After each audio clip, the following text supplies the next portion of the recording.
আজকে ক্লাস 10-এ তোমাদের যে চ্যাপ্টারটা পড়াচ্ছিলাম পর্যায় সারণী, তার একটা অংশ অবধি আমি পড়িয়েছিলাম। যে প্রাথমিক ধারণাগুলো আমি আলোচনা করেছিলাম এবং পর্যায় সারণীতে হাইড্রোজেনের বিতর্কমূলক অবস্থান সম্পর্কেও আলোচনা করেছিলাম। আজকে এই পরবর্তী অংশগুলো আমরা পড়াবো। তো এই পরবর্তী অংশ হচ্ছে কিছু ধর্ম আছে, সেই ধর্মগুলো পর্যায় থেকে পর্যায় অনুসারে কীভাবে পরিবর্তিত হয় আর শ্রেণী অনুসারে কীভাবে পরিবর্তিত হয় সেইগুলি আমরা আলোচনা করব। সেই ধর্মগুলো সম্পর্কে একটুখানি দেখে নাও। এইগুলো এখানে পরপর 4টে ধর্ম লেখা আছে। প্রথমটা হচ্ছে পরমাণুর আকার অবলিক পারমাণবিক ব্যাসার্ধ, 2 নম্বর হচ্ছে আয়নায়ন শক্তি, 3 নম্বর তড়িৎ ঋণাত্মকতা, 4 নম্বর হচ্ছে জ্বালন বিজারণ ধর্ম অবলিক ধাতব অধাতব ধর্ম। এই ধর্মগুলো মৌলের এই 4টে ধর্ম পর্যায় এবং শ্রেণী অনুসারে কিভাবে পরিবর্তিত হয় সেটা আমরা আজকে আলোচনা করব আজকের ক্লাসে। তো এখানে দেখো, এখানে আমরা একটা পর্যায় কনসিডার করেছি, এটা হচ্ছে দ্বিতীয় পর্যায়। দ্বিতীয় পর্যায় ফ্লুরিন, লিথিয়াম থেকে শুরু করে ফ্লুরিন অবধি আমরা মৌলগুলোকে কনসিডার করেছি। লাস্ট একটা মৌল আছে নিয়ম, সেটা আমরা নিয়ে নিই যেহেতু নিষ্ক্রিয় মৌল। আর শ্রেণী অনুসারে এটা হচ্ছে তোমার প্রথম শ্রেণীতেই সমস্ত রয়েছে, 3টে মৌল নিয়েছি, লিথিয়াম, সোডিয়াম আর পটাশিয়াম। একটু বলে দিই, লিথিয়ামের পারমাণবিক ক্রমাঙ্ক হচ্ছে 3, ওর ইলেকট্রন বিন্যাস তাহলে কি হবে, কে কক্ষপথে 2, এল কক্ষপথে 1টা। বোরন, তারপর হচ্ছে বেরিলিয়ামের পারমাণবিক সংখ্যা হচ্ছে 4, তাহলে কে কক্ষপথে 2, এল কক্ষপথে 2। বোরনের হচ্ছে 5, কেতে 2, এলে 3। কার্বনের হচ্ছে 6, কেতে 2, এলে 4। নাইট্রোজেনের হচ্ছে 7, কেতে 2, এলে 5। অক্সিজেনের হচ্ছে 8, কেতে 2, এলে 6। ফ্লুরিনের হচ্ছে তোমার 9, কেতে 2, এলে হচ্ছে 7। এটা হচ্ছে ইলেকট্রন বিন্যাস। আর এদিকটা হচ্ছে সোডিয়ামের হচ্ছে 11, তাহলে 3টে কক্ষপথ হবে, কেতে 2, এলে 8টা আর কে এল এম এ হচ্ছে 1টা। পটাশিয়ামের হচ্ছে 4টে কক্ষপথ আছে, এর অ্যাটমিক নাম্বার হচ্ছে 19টা ইলেকট্রন আছে, কেতে হচ্ছে 2, এলে 8টা, এম এ 8টা, এম এ হচ্ছে 1টা। এবারে আমরা প্রথমটা ডিসকাস করব, অর্থাৎ পারমাণবিক ব্যাসার্ধ বা পরমাণুর আকার। যদি আমরা পর্যায় অনুসারে বাম দিক থেকে ডান দিকে যাই, ভালো করে দেখো, পর্যায় অনুসারে বাম দিক থেকে ডান দিকে গেলে কক্ষপথের সংখ্যা কিন্তু একই আছে, প্রত্যেকটা মৌলেরই 2টো করে কক্ষপথ আছে। কিন্তু শেষ কক্ষপথে যত আমি এগোবো বাম দিক থেকে ডান দিকে, তত কিন্তু শেষ কক্ষপথে ইলেকট্রনের সংখ্যা বেড়ে চলেছে, 1 2 3 4 5 6 7। তাহলে এই শেষ কক্ষপথে ইলেকট্রনের সংখ্যা বেড়ে চলা মানে হচ্ছে, তোমরা জানো যে পরমাণুর যে নিউক্লিয়াস আছে, সেই নিউক্লিয়াস কি করে, নিজের কেন্দ্রের দিকে ইলেকট্রনগুলোকে আকর্ষণ করে। এবার কক্ষপথ সংখ্যা একই আছে, অর্থাৎ প্রত্যেক মৌলেরই এখানে 2টো করে কক্ষপথই আছে, কিন্তু শেষ কক্ষপথে ইলেকট্রন সংখ্যা কন্টিনিউ বাড়ছে। ইলেকট্রন সংখ্যা বেড়ে যাওয়া মানে হচ্ছে তোমার নিউক্লিয়াসের আকর্ষণ বল ওই ইলেকট্রনগুলোর ওপর, অর্থাৎ শেষ কক্ষপথে ইলেকট্রনগুলোর ওপর নিউক্লিয়াসের আকর্ষণ বলের মানটা কিন্তু বৃদ্ধি পেতে থাকবে। মনে রাখবে যে শেষ কক্ষপথে যদি ইলেকট্রনের সংখ্যা কম থাকে, তাহলে সেক্ষেত্রে নিউক্লিয়াসের আকর্ষণ বলটা ওই ইলেকট্রনের ওপর কম হয়। কিন্তু যত ইলেকট্রন বাড়তে থাকে শেষ কক্ষপথে, তত কিন্তু ওই ইলেকট্রনগুলোর ওপর নিউক্লিয়াসের আকর্ষণ বল প্রবল হয়। এবার তুমি যদি তাকিয়ে দেখো, তাহলে পর্যায় অনুসারে যদি আমি বাম দিক থেকে ডান দিকে যাই, তাহলে যেহেতু প্রত্যেকটা মৌলের কক্ষপথ সংখ্যাটা একই রয়েছে, প্রত্যেকেই 2টো করে কক্ষপথ আছে, কিন্তু শেষ কক্ষপথে ইলেকট্রন সংখ্যাটা বেড়ে চলেছে, সেই কারণে পর্যায় অনুসারে বাঁ দিক থেকে ডান দিকে গেলে কি হবে, যে মৌলের যে পরমাণুর তার আকারটা কমতে থাকবে, অর্থাৎ পারমাণবিক ব্যাসার্ধ হ্রাস পাবে। কেন না, ইলেকট্রনগুলো শেষ কক্ষপথে ইলেকট্রনগুলো প্রবলভাবে নিউক্লিয়াস দ্বারা আকৃষ্ট হবে, যার ফলে ওরা নিউক্লিয়াসের দিকে যেতে চাইবে। যেই কারণে পর্যায় অনুসারে যদি বাম দিক থেকে ডান দিকে যাই, তাহলে কিন্তু পারমাণবিক ব্যাসার্ধটা হ্রাস পাবে বা পরমাণুর আকারটা হ্রাস পাবে। হলো। এবার যদি আমি শ্রেণী অনুসারে উপর থেকে নিচে নামি, তাহলে দেখো লিথিয়ামের 2টো কক্ষপথ আছে, 2 1। সোডিয়ামের 3টে কক্ষপথ, 2 8 1। পটাশিয়ামের 4টে কক্ষপথ, 2 8 8 1। অর্থাৎ শ্রেণী অনুসারে যদি উপর থেকে নিচে নামি, তাহলে কক্ষপথ সংখ্যা আস্তে আস্তে বাড়ছে। প্রত্যেকটা কক্ষপথেই লাস্ট কক্ষপথে কিন্তু একটা করে ইলেকট্রন আছে, সে থাক, কিন্তু কক্ষপথ সংখ্যা আস্তে আস্তে বাড়ছে। কক্ষপথ সংখ্যা বেড়ে চলা মানে হচ্ছে নিউক্লিয়াস থেকে ইলেকট্রনের দূরত্বটাও বেড়ে যাওয়া। এবার তোমরা চিন্তা করো, প্রত্যেকটা মৌলেরই শেষ কক্ষপথে একটা ইলেকট্রনই আছে, কিন্তু নিউক্লিয়াস থেকে যদি ইলেকট্রনের দূরত্ব বাড়তে থাকে তাহলে কি হবে? দূরত্ব বাড়ার সঙ্গে সঙ্গে ইলেকট্রনের ওপর যে নিউক্লিয়াসের আকর্ষণ বল সেটা কমতে থাকবে, অর্থাৎ ইলেকট্রন নিউক্লিয়াস থেকে বাইরের দিকে যেতে চাইবে। এবং এক্ষেত্রে কি হয়, যেহেতু কক্ষপথের সংখ্যা বাড়ছে সেই জন্য পারমাণবিক ব্যাসার্ধটা বৃদ্ধি পায় বা পারমাণবিক আকার বৃদ্ধি পায়। তাহলে এই আলোচনা থেকে আমরা এই সিদ্ধান্তে আসতে পারি যে পর্যায় অনুসারে যদি বাম দিক থেকে ডান দিকে যাওয়া হয় তাহলে মৌলের পারমাণবিক ব্যাসার্ধ হ্রাস পায় বা পারমাণবিক আকার হ্রাস পায়, কিন্তু যদি শ্রেণী অনুসারে উপর থেকে নিচে নামা হয় তাহলে পারমাণবিক ব্যাসার্ধ বৃদ্ধি পায় বা পারমাণবিক আকার বৃদ্ধি পায়। হলো। নেক্সট পয়েন্টটা হচ্ছে আয়নন শক্তি। এই আয়নন শক্তি ব্যাপারটা কি একে জানতে হবে। তোমরা আয়ন সম্পর্কে পড়েছো। একটা পরমাণু কখন আয়নে পরিণত হয়? একটা পরমাণু তখনই আয়নে পরিণত হয় যখন তার সর্বশেষ কক্ষপথ থেকে ইলেকট্রনকে বের করে নেওয়া হয়। সেটা একটা ইলেকট্রনই বলো বা দুটো ইলেকট্রনই বলো, ইলেকট্রন যদি সর্বশেষ কক্ষপথ থেকে বা কোনো কারণে বেরিয়ে যেতে পারে তাহলে সেক্ষেত্রে কি হবে? পরমাণুটা আয়নে পরিণত হবে। এই হচ্ছে কথা। এবার জিনিস ভালো করে বুঝবো। তাহলে আয়নন শক্তি মানে হচ্ছে যে কোনো একটা মৌলের পরমাণুর সর্বশেষ কক্ষপথ থেকে একটা ইলেকট্রনকে বের করে সেই মৌলটাকে আয়নে পরিণত করার জন্য ন্যূনতম যে শক্তির প্রয়োজন হয় তাকে আমরা বলি হচ্ছে আয়নন শক্তি। এবারে একটা বিষয়টা বুঝতে হবে যে ইলেকট্রনকে বের করার জন্য যে শক্তির প্রয়োজন হয় এইটা কেন? কারণ ইলেকট্রন যখন ওই শেষ কক্ষপথে আবর্তন করছে তখন কিন্তু তার উপর নিউক্লিয়াসের একটা আকর্ষণ বল আছে। সেই আকর্ষণ বলকে প্রতিহত করে সেই ইলেকট্রনকে বের করার জন্য কিছুটা শক্তির প্রয়োজন হয়। এবার নিজেরা চিন্তা করে দেখো, যদি কোনো কারণে শেষ কক্ষপথে ইলেকট্রনের সংখ্যা বেশি হয় তাহলে কি হবে? নিউক্লিয়াসের আকর্ষণ বলটা আরো প্রবল হবে। তাহলে আরো যদি প্রবল হয় তাহলে শেষ কক্ষপথ থেকে ইলেকট্রনকে সেক্ষেত্রে বার করার জন্য আরো বেশি পরিমাণ শক্তির প্রয়োজন হবে।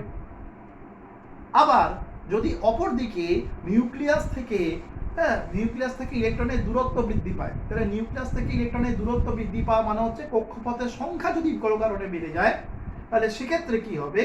যে নিউক্লিয়াস থেকে ইলেকট্রনের দূরত্ব বাড়ার সঙ্গে সঙ্গে আকর্ষণ নিউক্লিয়াস এবং ইলেকট্রনের শেষ কক্ষপথে অর্থাৎ লাস্ট অরবিটে যে ইলেকট্রনটা ছিল তার মধ্যে আকর্ষণ বলটা হ্রাস পাবে।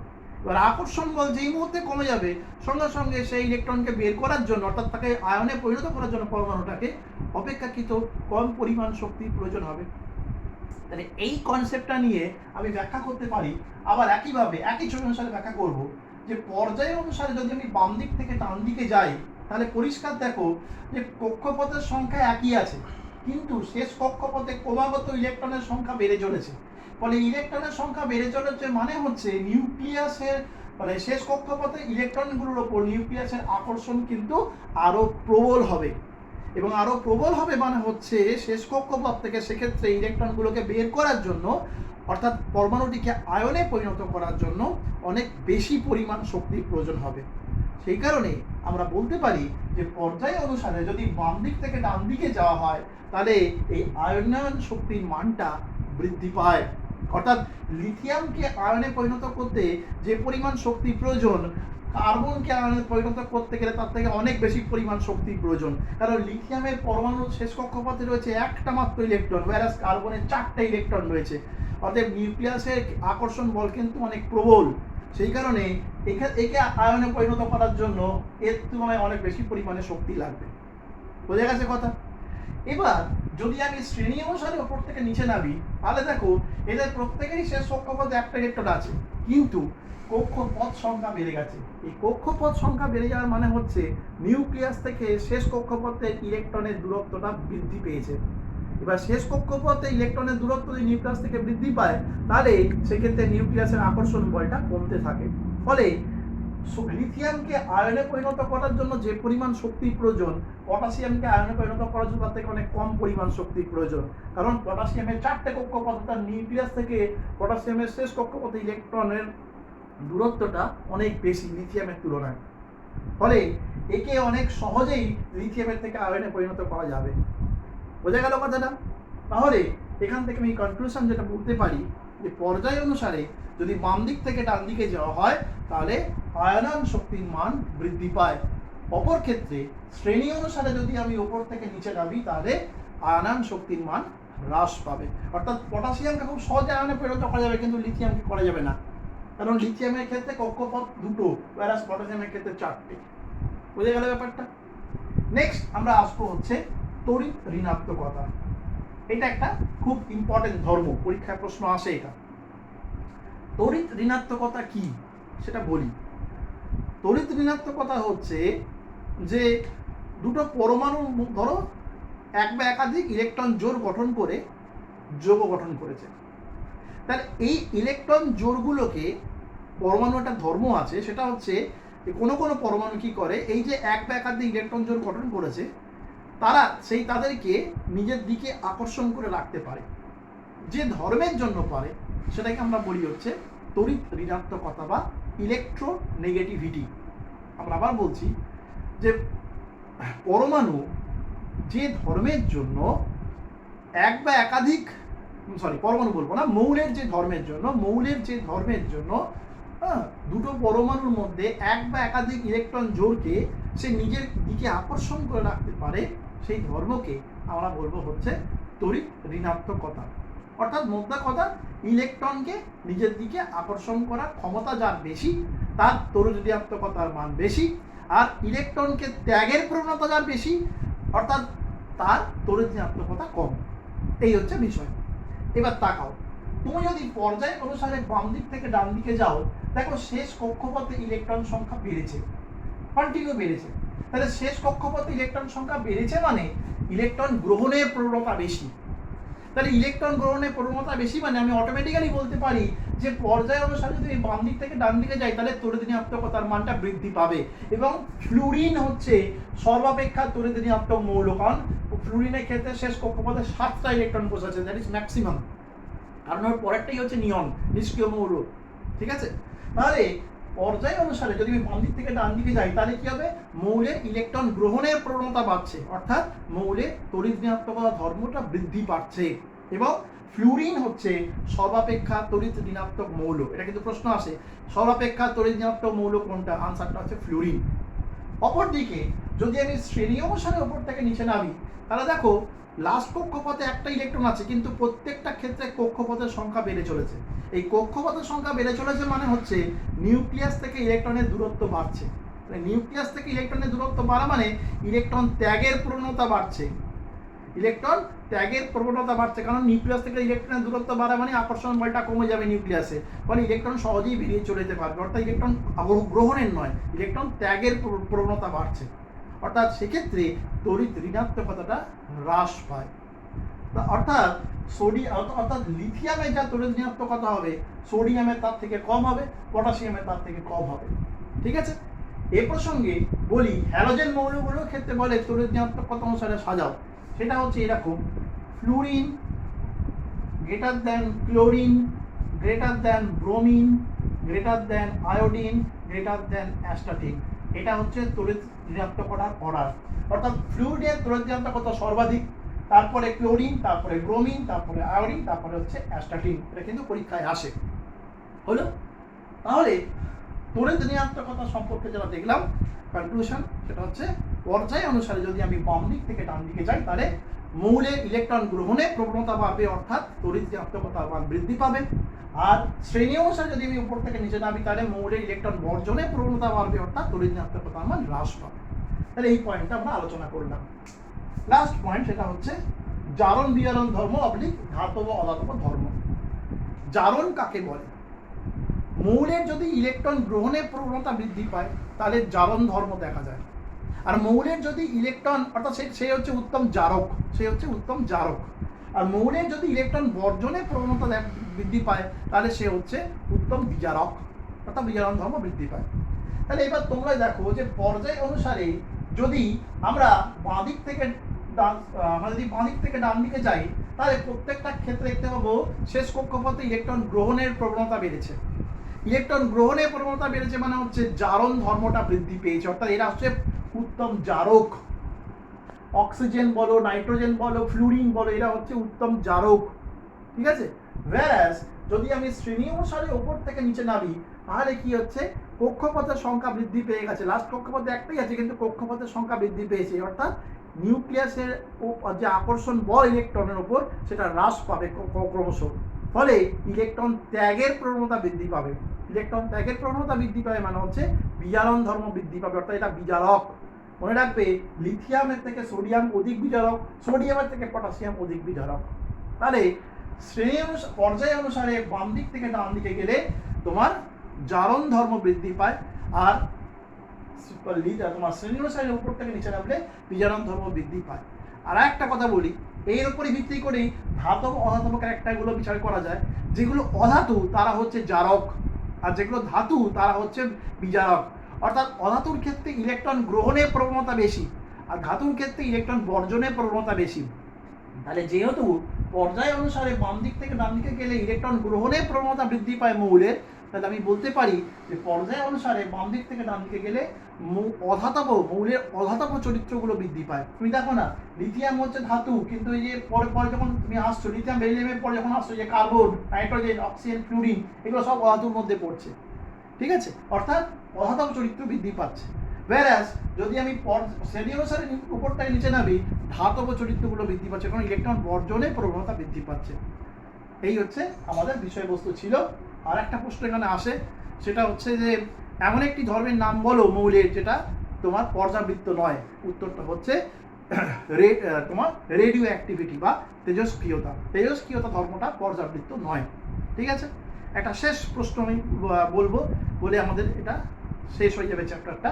সেটা হচ্ছে, বললো একটা মৌল আছে এক্স। ঠিক আছে, এক্স এর পরমাণু ক্রমাঙ্ক বললো হচ্ছে 12। ঠিক আছে, এক্স এর পরমাণু ক্রমাঙ্ক বললো হচ্ছে 12। তাহলে পর্যায় সারণীতে এই মৌলের অবস্থানটা কত? তাহলে পরমাণু ক্রমাঙ্ক যদি 12 হয়ে থাকে, তাহলে ইলেকট্রনটাও থাকবে হচ্ছে 12। তার ইলেকট্রন বিন্যাস কত হবে? কেতে হচ্ছে 2, এলে হচ্ছে 8টা, এমে হচ্ছে 2। তাহলে তিনটে কক্ষপথ মানে হচ্ছে পর্যায়ের সংখ্যা হচ্ছে 3। পর্যায়ের সংখ্যা 3, অর্থাৎ 3 নম্বর পর্যায়েতে আছে। হলো। এবার হচ্ছে লাস্ট কক্ষপথে কটা ইলেকট্রন আছে? 2। মনে রাখবে, একটা ইলেকট্রন বা হলে প্রথম শ্রেণী, 2টো ইলেকট্রন হলে 2 নম্বর শ্রেণী, কিন্তু তারপরে হলে সেটা আধুনিক পর্যায় সারণীতে তার সাথে 10 যোগ করে দিতে হয়। যদি মেন্ডেলিভের পর্যায় সারণী থাকে, তাহলে লাস্ট কক্ষপথে যতগুলো ইলেকট্রন তত নম্বর শ্রেণী, কিন্তু যদি আধুনিক পর্যায় সারণী হয়, তাহলে লাস্ট কক্ষপথে যতগুলো ইলেকট্রন তার সাথে 10 যোগ করে দিতে হয় 2 এর পর থেকে। তাহলে 2 আছে, তাহলে শ্রেণী হচ্ছে 2, অর্থাৎ 2 নম্বর শ্রেণীতে এটা বসে আছে। আচ্ছা, যদি বুঝতে অসুবিধা হয়, মনে করো ওয়াই একটা মৌল, এটা হচ্ছে 16, এটা দিয়ে ব্যাখ্যা করি। তাহলে 16 মানে হচ্ছে এর কক্ষপথ হচ্ছে ইলেকট্রন সংখ্যা 2, এলে হচ্ছে 8, আর এম এ হচ্ছে 6। এটা দিয়ে ব্যাখ্যা করা যাবে। 16 মানে হচ্ছে অ্যাকচুয়ালি সালফার। তাহলে কক্ষপথ কটা আছে? 1, 2, 3টে। তাহলে এটা হচ্ছে পর্যায়ের সংখ্যা হচ্ছে 3 নম্বর পর্যায়েতে আছে। পর্যায়ের সংখ্যা হচ্ছে 3।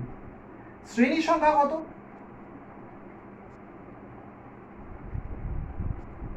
দেখো, যদি মেন্ডেলিভের পর্যায় সারণী হয়, তাহলে এটা 6 নম্বর শ্রেণীতেই বসে থাকবে। লাস্ট কক্ষপথে যতগুলো ইলেকট্রন তত নম্বর শ্রেণী।